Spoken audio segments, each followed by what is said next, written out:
आज चालू दर्शनला आणायला. केतनदा गाडी चालवतोय, सुशांत बसलाय पुढं. गाडीतून उतरलो, याला जरा जास्तच घाई झालती. ट्रेन पण टायमावर चालती. योग्याला ना त्याला डायरेक्ट मिठी मारली.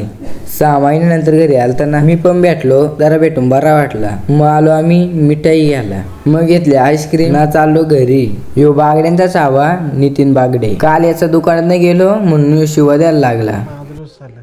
यो बघा आता पोरींशी बोलतोच. यो तलवाडचा इलेक्ट्रिशियन आहे, स्वस्तात मस्त कामा करतो. तुम्हाला काय असले तर सांगा. एकदम बजेट मध्ये. फौजी बरोबर चाललो नेरला दवाखान्यात. गाडीला लागले ताण म्हणून घेतला पेट्रोल. रम्याला झालता आजारी म्हणून आलो बघायला. मग गेलो घरी. इलेक्ट्रिशियन लय खतरनाक आहे, चालू आहे हात घालतो. मग चालू जुमापट्टीला. नेरला गेलोय ना गेट उघडा भेटलाय, असा कधी झालाच नाही. तिथं गेलो तर होतं पोलीस. मग फिरलो माग. पकडला बिकडला तर कुठं ॲप करू. गाडीत टाकला तिथचं पेट्रोल. इथं बघताय तर कुत्र्यांची भांडणं चालू होती. गेटात भेटली यवन जोडी. बोर्डाने आत्महत्या केली ती. पाक्या वाईट डोसून ठेवलेलं ना.